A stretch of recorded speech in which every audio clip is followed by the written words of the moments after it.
done, I'm still proud of finding this gem.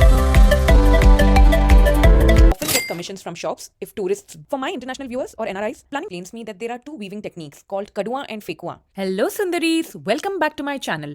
As I mentioned in my last video, today we are heading to somewhere special. But before we dive into the magic, let's rewind a bit and start our morning at Bengaluru Airport, which by the way is absolutely beautiful. Super spacious, modern and packed with food and shopping options.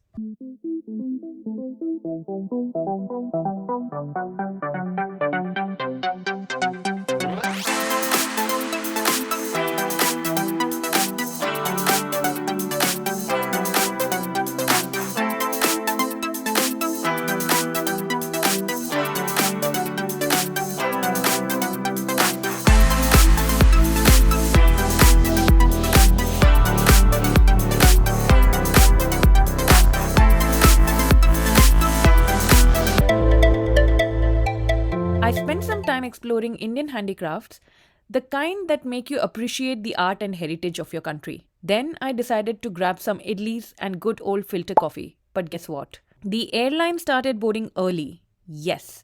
So I had to literally run with my coffee order half done. Shout out to the kind restaurant staff who cancelled it without a fuss.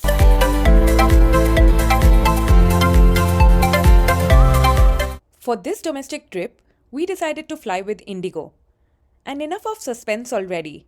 We are off to one of the oldest living cities in the world, Varanasi, also known as Banaras or Kaashi. It's the city of lights, chaos, faith, and deep spirituality. The flight itself was super smooth, comfortable seats, clean cabin, and we reached right on time without any delays. There were a few airline options to choose from, but we went with Indigo since it had a non-stop flight option, and Banaras is only a couple of hours away. For my international viewers or NRIs, planning domestic travel in India can be tricky. If you're wondering how to pick the right airline, drop a comment below.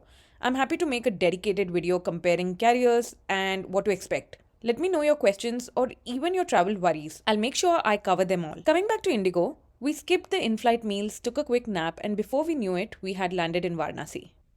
Look at this crowd. We arrived right before a spiritual event and the energy was buzzing.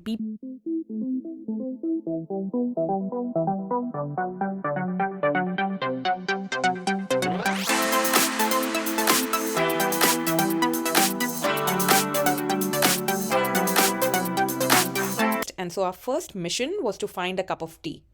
I spotted this cute cafe inside the airport and went straight in, but to my shock, they were out of tea.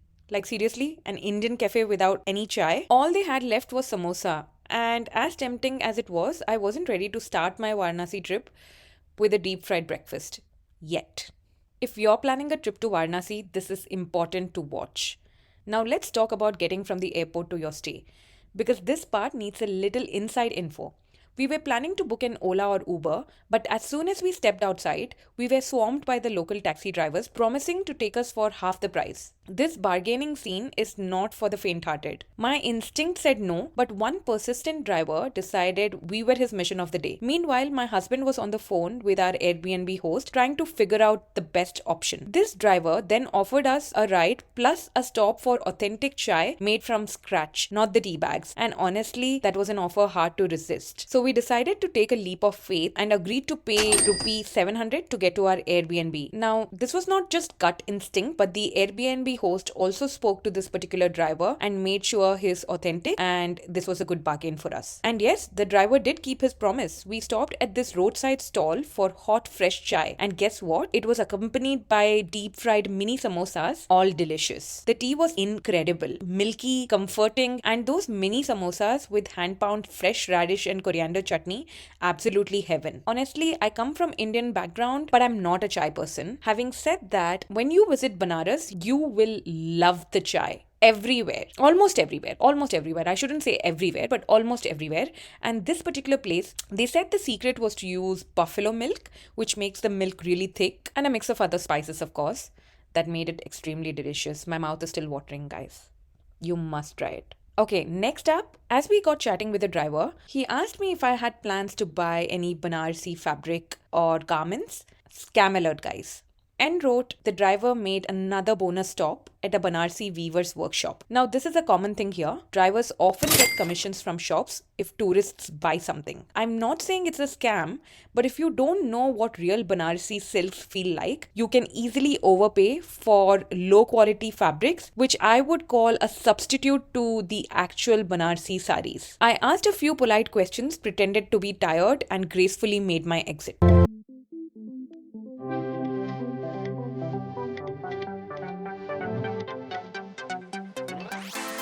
Finally, through the narrow bustling lanes of Banaras, we reached our room, perched on the top floor of a newly renovated family home.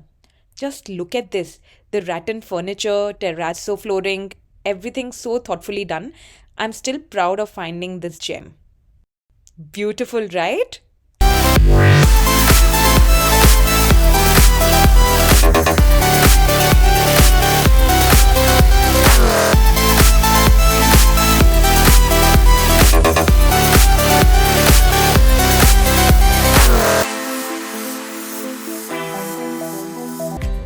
After a short rest, our Airbnb host arranged an auto rickshaw for us to head out for late lunch and visit some temples.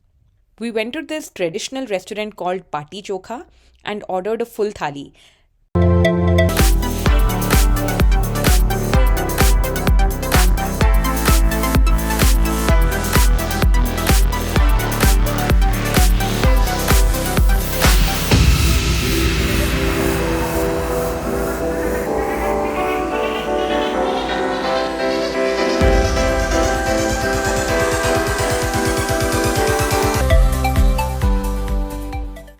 We had chas followed by litti chokha and so many other flavors in every bite.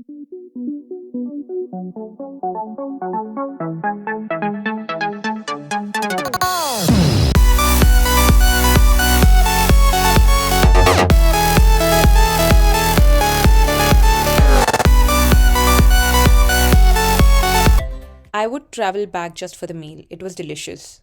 Post lunch, we visited few temples to seek the blessings of the deities. Filming was not allowed in these temples, and hence I don't have any recordings to share. Sorry, but I would definitely recommend all of you to go and have a look on your own. As I was ready to retire for the day and call it a wrap, this auto driver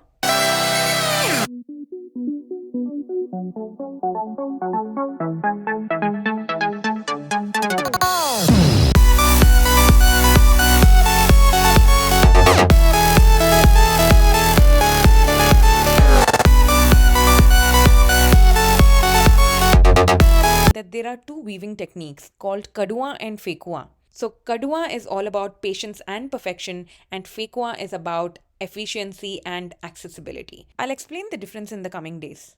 Of course, we wrapped up the day with another round of chai because honestly, that's how every perfect Banaras evenings end. And that's a wrap for day one in Varanasi. What a start, right? If you want to see what else I explored, ate, and shopped in Banaras, make sure to hit that like button, subscribe, and stay tuned for the day 2 of the series. Until the next time, stay curious and stay inspired.